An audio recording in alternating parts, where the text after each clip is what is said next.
स्वागत है आप सभी का हमारे इस खास वीडियो में और आपके साथ मैं सुष्मिता मिश्रा।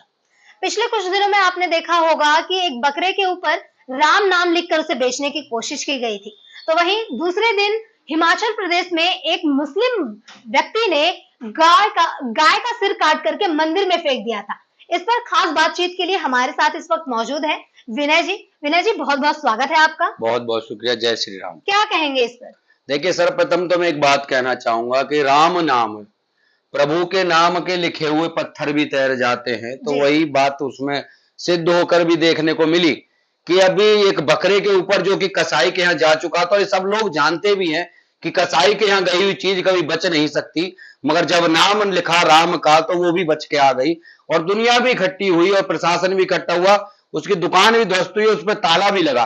कहने का मतलब राम के नाम पर तो बच गई, मगर जो गाय गौ माता जो सृष्टि की बचाती है, जो बच्चों के लिए एक तरीके से माँ के दूध समान है, उसका दूध पी के हम गौ माता, सनातन संस्कृति में उसके जो गौ माता के रूप में हम पूजते हैं, उसकी हत्या इस्लाम के तहत की गई। इस्लाम में जो है ईद मनाई की कुछ लोग कहते हैं कि एक हमारी गौ माता की हमारी भावनाओं को ठेस पहुंचाकर, इतने पर भी लोग संतुष्ट नहीं होते। आपने गौ माता काटी, उसके बाद उसका अगर सिर्फ मंदिर में फेंकने की जो जिक्र हुआ है, आप सोच लीजिए मानसिकता साफ साफ दर्शाता है। एक घटना नहीं है, मेरे पास कम से कम ऐसे अनेकों केस हैं जहां हजारों गौ माताएं कटी हैं। बिहार में गौ माता कटी, असम में गौ माता कटी, झारखंड में गौ माता कटी, आपका जो है पश्चिम बंगाल में जब गौ माता कटी, और काटने वाले लोगों ने बर्बरता पूर्वक फोटो सेल्फी लेकर स्टेटस तक लगाए। कुछ जगह पर कार्रवाई हो चुकी है, कुछ उनके सर को लेकर के पोस्ट भी दिए कैमरे के सामने। ये सब एक कट्टरता की भावना है। इनफैक्ट इंस्टा स्टोरी तक भी लगाई गई है।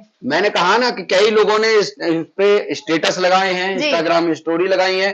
तो इसके पीछे क्या है? वो कट्टरता है, वो जिहाद है, जो जिहाद के लिए लोग तैयार किए जाते हैं, जिन्हें मदरसे में तैयार किया जा रहा है, जिनकी सोच में ना तो पढ़ाई से कोई विशेष करके लेना देना है, जिन्हें ना तो देश की राष्ट्रता से लेना देना है, न राष्ट्र की उन्नति से कोई उन्हें विशेष करके लेना, उन्हें तो सिर्फ और सिर्फ एक सोच ही समझी रणनीति के तहत काम करने का उद्देश्य है, जिसके लिए वो लोग बने हुए हैं और जिसका एक ही उद्देश्य है, किसी प्रकार से इस देश में रह रहे बहुसंख्यक समाज के हिंदुओं की भावनाओं को आहत करना, और वो उन्होंने किया।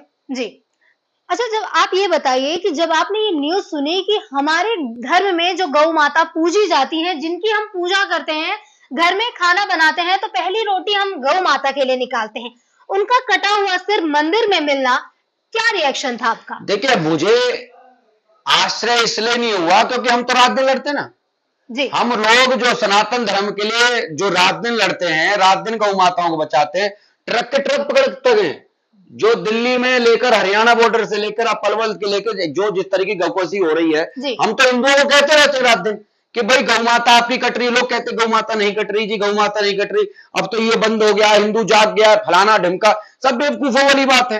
रात दिन हम कहते हैं, रात दिन लोगों हिंदुओं को जमाने का, हम समझाने का प्रयास कर रहे हैं कि भाई आज भी समझ जाइए अपने बच्चों को। आज ये गौ माता काट रहे, कल आपके बच्चों को काटेंगे, आपकी बहन बेटी को काटेंगे, और काटी नहीं हो तो बता दीजिए 52 26 26 36 36 32 32 टुकड़े करके आपके 50 50 108 बार चक्कू मारा था अमित शर्मा में। तो ये कौन भूल सकता है? क्योंकि उस मानसिकता में वही कट्टरता ही तो है, और उस कट्टरता का ही परिणाम है कि जो देश भर में इनकी थुरथुरी होती फिर रही है। अब देखिए, दुनिया भर में एक जिक्र मैं आपको सामने कर देता हूं। दुनिया भर में एक जिक्र किया गया था वामपंथी, कम्युनिस्ट और जिहादियों के द्वारा और कुछ लोगों के द्वारा भारत में रह रहे कि अयोध्या में राम मंदिर की क्या जरूरत है? राम मंदिर की जगह हॉस्पिटल बना दीजिए, आपको डिग्री कॉलेज बना दीजिए, उससे बच्चे पढ़ेंगे, उससे जो हॉस्पिटल में इलाज होगा, तो बना दीजिए मक्का मदीना में। कह के दिखाइए अगर किसी में दम हो तो। मक्का मदीना में हजारों लोग मर चुके हैं गर्मी की वजह से। अब कोई कहने वाला अगर कोई व्यक्ति हो कि मक्का मदीना में जो उन्होंने मस्जिद बनाने की जगह इंफ्रास्ट्रक्चर से तैयार किया, जो मजार के ऊपर जो जिस तरीके से डेवलप किया है उन्होंने मक्का मदीना को, लाखों लोग वहां पहुंच रहे हैं और हजारों लोगों की मौत हो चुकी है। अब किसी में तो आवाज है नहीं, ना तो भारत में रह रहे हिंदुओं के मुंह में आवाज आ रही, ना भारत में रह रहे मुसलमान बोलने को तैयार हैं। कोई भी व्यक्ति ना तो हॉस्पिटल की मांग कर रहा है, ना कोई स्कूल की मांग कर रहा है, ना कॉलेज की मांग कर रहा है। क्यों नहीं कर रहे भाई? अयोध्या में तो आपको राम मंदिर की जगह तो सब कुछ चाहिए था, मगर वहां नहीं चाहिए, वहां किसी की आवाज नहीं खुल रही। दोगलापन है साफ साफ। राम मंदिर बनने से गरीबों का पेट थोड़ी ना भरता, इसीलिए तो राम मंदिर से किसने कहा गरीबों का पेट नहीं भरता? माला बेचने वाला गरीब नहीं है क्या?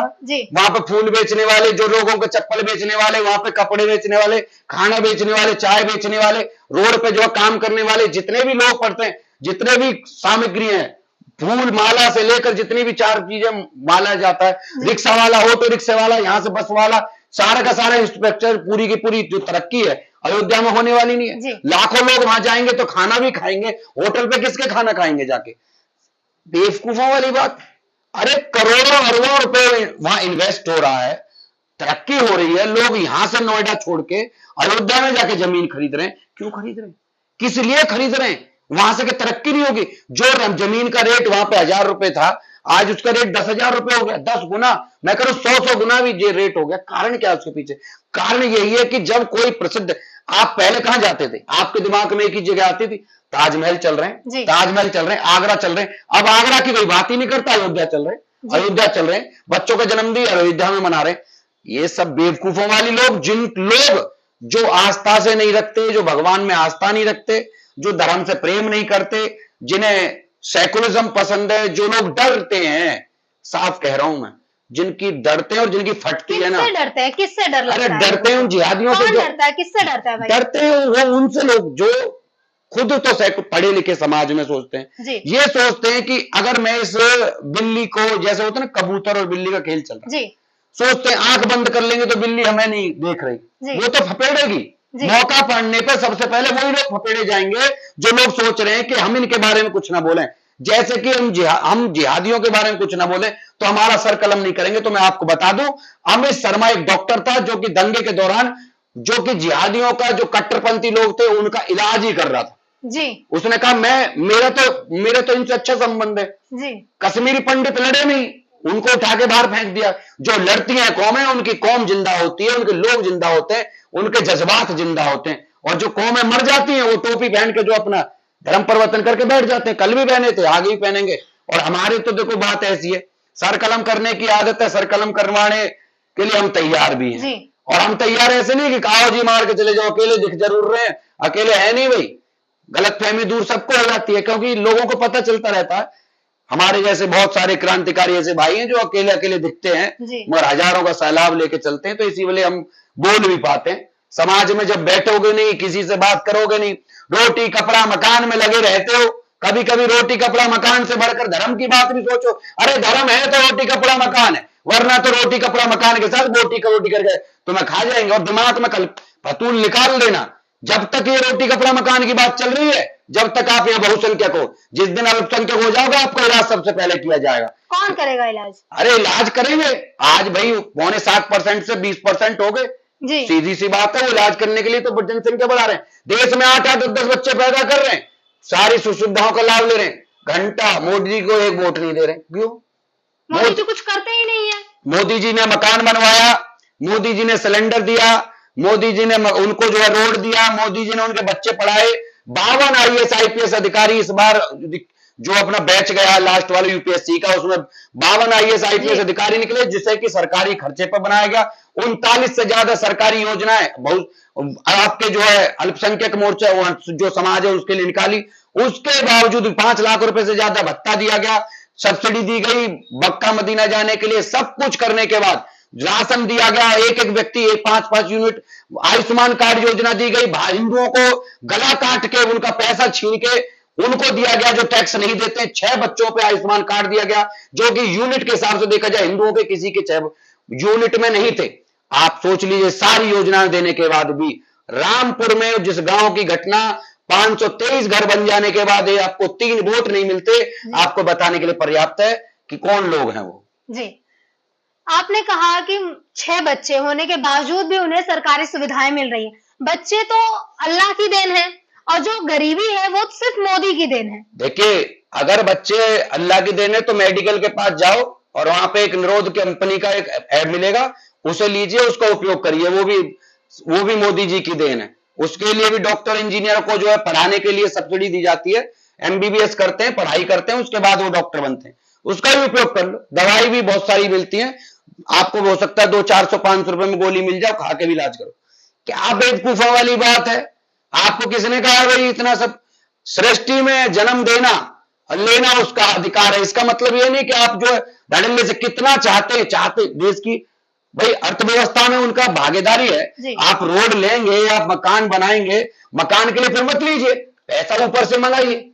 आपको अगर ये लगता है कि ऊपर वाले की देन सब कुछ है, तो जो पैसा आप उस सरकार से लेते हैं, जो लाभ सरकार से लेना बंद कर दीजिए। हम ये कहते हैं कि हम रोड पे बच्चों को नहीं चलाएंगे, हम पेड़ों को नहीं कर। आज देखिए जिस प्रकार की गर्मी का स्तर होगा, आज रिकॉर्ड तोड़ चुके सारे। क्यों? क्योंकि भारत दुनिया की सबसे बड़ी जनसंख्या वाला देश बन चुका है। 150 करोड़ की आबादी भारत में रहती है, 125 करोड़ लोगों के आधार कार्ड बन चुके हैं, और अभी भी 10 से 15 करोड़ परसेंट लोगों के आधार कार्ड नहीं बने। ये साफ साफ संकेत है कि 150 करोड़ की अधिक जनसंख्या होने के बाद भारत में अर्थव्यवस्था पूरी चरमराई हुई है, रोजगार व्यवस्था चरमराई हुई है, इंफ्रास्ट्रक्चर चरमराया हुआ। फिर भी अगर हम जनसंख्या बढ़ा रहे हैं तो इसके पीछे सोची समझी एक रणनीति है, जिसे कि हमारे जैसे लोग समझ चुके हैं और हम उस पर काम भी कर रहे हैं। तो चलिए मैं वापस से फिर से अपने उसी सवाल पर आती हूँ जहां पर वो गाय को काटा गया था। विनय जी आप ये बताइए, जो गाय को काटे हैं उनके घर को मुख्यमंत्री ने ध्वस्त कर दिया है, तो क्या इतनी सी सजा एक गाय को काट कर मंदिर में फेंकने वालों के लिए काफी है? आप मुझे बताइए कि जो तोमर साहब थे दरोगा दिल्ली पुलिस के, जी, उन्होंने सिर्फ रोड पे बैठे हुए लोगों के एक लात के मार के थोड़ा सा साइड, पहले 50 बार उनको बोला जी कि भाई आप इनको साइड हो जाइए, साइड हो जाइए। जब साइड होने की जगह उन्होंने हल्की सी एक लात मार दी, उनको धर के एसपी के सामने, एसीपी के सामने, दिल्ली में कमिश्नरेट में उसको वहां कोर्ट कचहरी के बीच में पीटा जाता है। वो कहां का इंसाफ था? वो इतनी बड़ी सजा हो गई। आप ये सोच लीजिए, इतनी बड़ी आप जमीन घेरोगे, आप जो है सार्वजनिक रूप से नेशनल हाईवे को जाम करके लोगों को परेशान करके किसी तरीके से दिक्कत दोगे, अगर उस पर कार्रवाई हो जाती तो ये बड़ी बात हो जाती। क्या सजा मिलनी चाहिए? उनका घर ध्वस्त कर दिया गया। आप ही सोचिए, यही काम उल्टा कर लीजिए जी। क्या गाय काट के मंदिर में फेंकने की जगह तो हो सकता है मकान टूटे जी। अगर उल्टा कर मैं कहूं सुअर की अगर स्थिति होती और वो जगह मस्जिद होती तो आप बताइए क्या होता जी। आपको पता है जिन लोगों ने जिनके घर टूटे, दूसरी तरफ से तो गर्दनें काट दी गई होती उनकी जी। मकान नहीं टूटता, गर्दनें कट गई होती। अगर हम उनके मस्जिद में सुअर फेंक दे काट करके तो हाँ बिल्कुल, अगर ऐसा हो जाता तो आप सोच लीजिए अब तक तो उन लोगों की गर्दनें कट चुकी होती। और उसके लिए विशेष करके देवबंद से मौलाना जो है वहां से फतवा जारी करता कि 1 करोड़ रुपए इसके दिए जाएंगे, 1-1 करोड़ रुपए जो जो इनकी सरकलम करेगा। हम तो प्रशासन पे भरोसा करने वाले हैं। और लॉ एंड ऑर्डर में साफ साफ है कि आपकी वजह से दंगा फसाद होता है, आप किसी की भावनाओं को आहत करते हैं, आप किसी धार्मिक भावनाओं को आहत करते हैं तो आप पे कार्रवाई होगी। हम भी हैं, हम भी उस कैटेगरी में, अगर हम ऐसा करते हैं तो हम पे कार्रवाई होगी। तो प्रशासन ने जो कार्रवाई की वो ठीक ही की है। तो मेरा सवाल ये है कि जिस व्यक्ति ने किया है, ये काम किया है, जिसने वो ये गलत काम किया है, उसको क्या सजा मिलनी चाहिए आपके हिसाब से? जिस व्यक्ति ने सजा की, आप एक एनएसए की कार्रवाई उस पर कर सकते हैं जी। कारण क्या है कि अगर किसी उसमें आतंकवादी वो व्यक्ति नहीं है जो भारत के बाहर से आके भारत पर हमला कर रहा। आतंकवादी वो भी है जो भारत में रहकर भारत के खिलाफ रणनीति बनाकर भारत के खिलाफ काम कर रहा है। क्योंकि भारत में रह रहा बहुसंख्यक समाज, जब उसकी भावनाएं अगर गौ माता के साथ मां के तौर पर जुड़ी हुई है, आप उसकी मां की हत्या कर रहे हैं, आप उस देश की हत्या कर रहे हैं, इसका मतलब आप उस देश की भावनाओं से जुड़े नहीं है। जो व्यक्ति देश की भावना से नहीं जुड़ा है उस देश में उसको रहने का भी अधिकार नहीं है। हम तो ये चाहते हैं कि ऐसे लोगों को देश में से उठा के बाहर फेंका जाए। जहां पे ये काम करने की अनुमति हो वहां उठाकर उन्हें फेंक दो। बगल में पाकिस्तान है, वो सबसे आसान जगह। तो पाकिस्तान जाएंगे वो लोग? अगर आपके हिसाब से उन्हें पाकिस्तान भेज दिया गया तो क्या वो पाकिस्तान से फिर से हिंदुस्तान पे हमला नहीं करेंगे? नहीं, वहां करेंगे तो हमारी सेना बढ़िया से इनका इलाज बांधने के लिए, इतने सामर्थ्यवान लोग हैं, वो इलाज उनके बांधे जा सकते हैं। इलाज तो यहाँ भी बहुत अच्छी तरीके से किया जा सकता है। मगर हाँ, हमारे देश के अंदर जयचंद बहुत सारे ऐसे लोग हैं जो उनका साथ देते हैं, जिस वजह से ये चीजें बढ़ती चली गई। अभी भी बहुत सारी चीजें हो रही हैं जिस वजह से हम भी सोच रहे हैं कि भाई कैसे किया जाए। अब एक कदम आप आगे बढ़ाइए, अपने देश के गद्दार उनका समर्थन करते हुए नजर आते हैं। तो इसलिए भी बहुत सारी चीजें बदलनी है।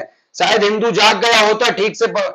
मोदी जी ने कहा था 400 पार अगर सीटें आई होती तो शायद देश का परिणाम भी कुछ और होता। अपने हिंदू भाइयों को कुछ कहना चाहेंगे आप? क्या कहूं, बुजदिल और कायरों की कौम में एक बात ध्यान रखना भाई, जो कौम है जिंदा थी, हमारे बड़े बुजुर्ग बहुत जिंदा थे। अगर हमारे पूर्वजों ने लड़ाई ना लड़ी होती, मैं जाट गुजर यादव ब्राह्मण राजपूत से लेकर कुमार गडरिया जितनी भी हिंदुओं की 36 बिरादरी, उनसे हाथ जोड़कर निवेदन कर रहा हूं, हमारी बाप दादा ने लड़ाई लड़ी, गर्दनें कटवाई, अपने खून से इस आजादी को सींचा, और हमें गर्व है कि हम हिंदू हैं। अगर उन्होंने लड़ाई नहीं लड़ी होती तो शायद आज हो सकता है कि हमारे सर पे टोपी होती और हमारा भी खतना हो रहा होता। हमें गर्व होना चाहिए अपने पूर्वजों पे और उनके बलिदान पे, और मुझे गर्व है, इसीलिए मैं हिंदुत्व के लिए काम करता हूं। आप रोटी कपड़ा मकान के लिए काम करें, बीवी बच्चे के लिए काम करें, मगर अपने धर्म को न भूलें। आपका धर्म ही सब कुछ है। धर्मो रक्षते रक्षते, अगर आप धर्म की रक्षा करेंगे तो धर्म आपकी रक्षा करेगा। और ये काम दूसरे लोग तो अच्छी तरीके से कर रहे हैं, आप नहीं कर रहे।